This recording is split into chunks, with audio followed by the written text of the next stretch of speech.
30% 초반에서 멈추고 말았습니다. 이번엔 좀 다를까요?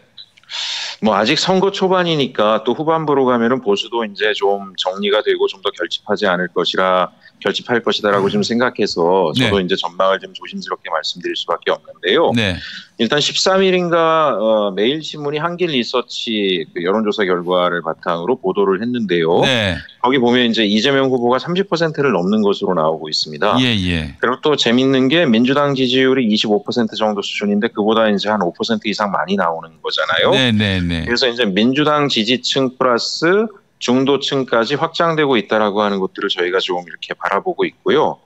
반면에 김문수 후보는 한 53% 정도 수준으로 이야기되고 있더라고요. 예. 윤석열이 지난번에 얻은 70% 중반에 비하면 한 20% 정도 모자라는 수치인데요. 네. 어쨌든 중도층 민심의 변화가 있구나 이 지역에서 이런 것들을 좀 저희가 보고 있고 또 하나 이제 이재명 후보가 이념적 그 차별화보다는 먹사니즘, 잘사니즘에 기반한 아주 실용적인 행보들을 지금 계속 메시지를 내고 있고요. 네. 그다음에 이제 중도까지 통합하는 또 온 국민을 통합하는 통합적 행보를 계속하고 있어서 이런 여론의 흐름이 막판에 뒤집히기보다는 오히려 더 확장될 가능성이 높지 않나 이렇게 기대해 보고 있습니다. 네. 아유 뭐 이제 TK에서 만약에 30%를 또 넘게 된다라고 하면 엄청난 일이죠. 예, 그러니까 뭐 이재명 후보 입장에서도 그렇고 사실 민주당에게도 굉장히 뭐랄까 고무적인 결과가 나올 수 있지 않을까 그런 생각이 들고 이제 뭐 그 지역을 잘 아시는 분들은 우리가 보통 영남 지역으로 이렇게 묶어가지고 얘기를 하는데 TK와 PK는 또 많이 다르다고들 얘기를 하더라고요.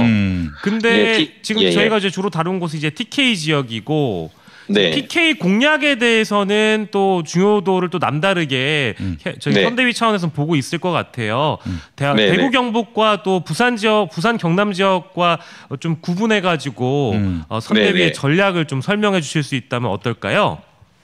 예, 일단 이제 TK 지역 같은 경우에는 뭐 어제 그제 드러난 그런 여러 가지 그 우리가 이념적으로 치우치지 않는 정당으로서 모두를 포용하는 정당으로서의 흐름들, 그다음에 최근에 이제 중소상공인이나 또 이제 이런 부분들의 굉장히 공경들을 갖다가 고르게 해결하는 능력 있는 그런 정부가 되겠다라고 하는 실용적인 정부가 되겠다라는 것으로 해서 TK의 이제 이념 지향성에 대해서 우리가 좀 다른 각도의 메시지를 낸 거잖아요.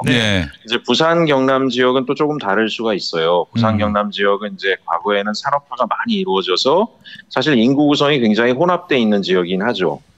옛날 과거의 영남권 분들만이 아니라 전국 각지에서 이 지역의 산업단지로 이주해온 분들이 있기 때문에 인구 구성 자체가 좀 달라요. 그런 것들이 이제 그 TK와는 또 다른 PK의 정치 흐름을 좀 보여주고 있는데요. 그럼에도 불구하고 이 지역이 가지고 있는 여러 가지 상실감이 있습니다. 이제 수도권의 과집중 등으로 인해서 이 지역이 여러 가지 이제 경제적 어려움들이 가중되고 하면서 그런 것들이 오히려 이제 보수를 결집시키는 효과들도 나타나고 있었거든요. 그래서 이번에 저희가 이제 PK 지역 같은 경우에는 일단 수도권은 경제 중심 수도로서의 그런 좀 전망들을 좀 이야기하고 세종을 중심으로 하는 중부권에 대해서는 행정 수도로서의 그 전망들을 좀 더 강하게 키워나가서 실질적인 행정 수도 기능을 하겠다라고 메시지를 냈잖아요. 그래서 어찌 보면 부산 경남 지역 같은 경우에는 일종의 해양 수도 같은 개념으로 유관 산업들 고도화해서 다시 산업화의 중심에 설 수 있게 하고 이 지역에 보다 많은 일자리의 창출과 청년들이 외부로 빠져나가지 않게끔 하는 분명한 메시지를 내겠다라고 하는 생각들을 지금 가지고 있습니다. 준비를 많이 그런 했군요. 부분들은 이제 PK가 이제 민주당에 대한 신뢰를 새롭게 다지게 되지 않을까 이런 기대를 좀 하고 있습니다. 네, 완전히 일신된 신상 민주당입니다. 이재명의 민주당은 우리 유권자들이 알아줬으면 좋겠다는 생각이고요. 돌발 질문 하나 하겠습니다. 지금 국민의힘에서는 홍준표 전 대구시장이 이재명 지지 선언을 하는 거 아닌가. 이것 때문에 지금 거의 뭐랄까요. 조바심을 내고 있다고 하는 얘기가 있어요. 어떻게 지금 홍 시장과의 접촉점이 있습니까? 어제 또 홍 시장을 지지했던 분들이 또 집단 이재명 지지 선언을 했는데.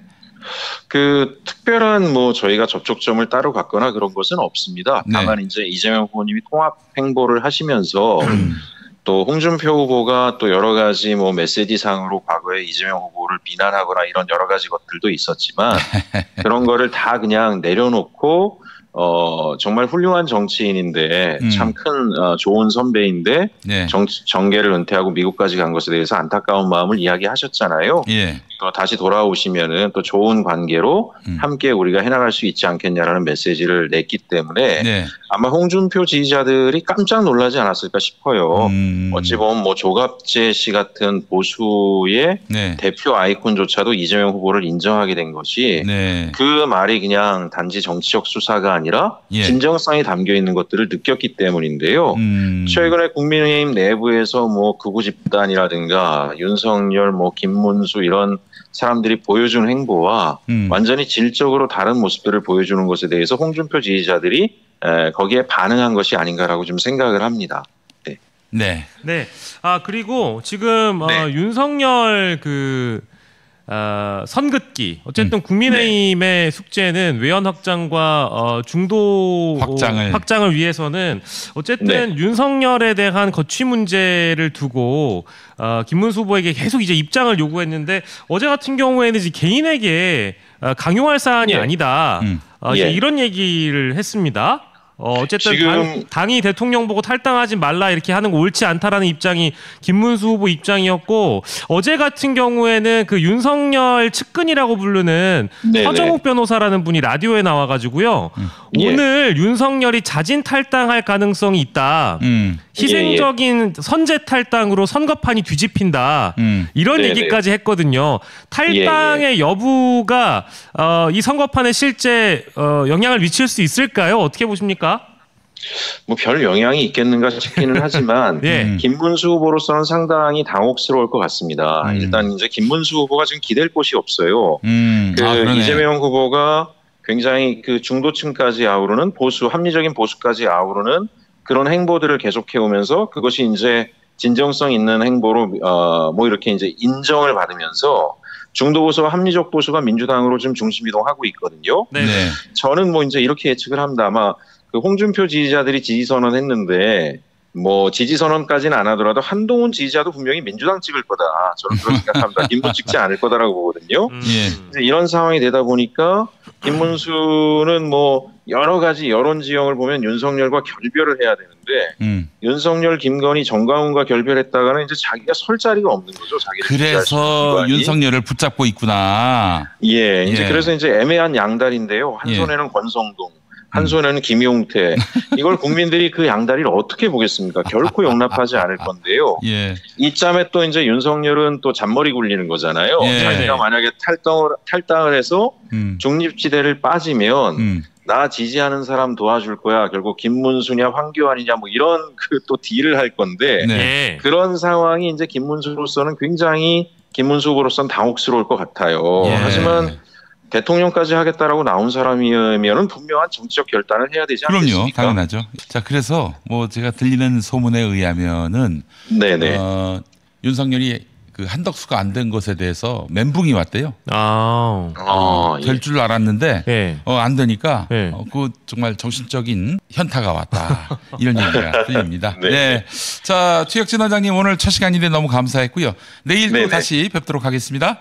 네, 감사합니다. 고생 많으십니다. 고맙습니다.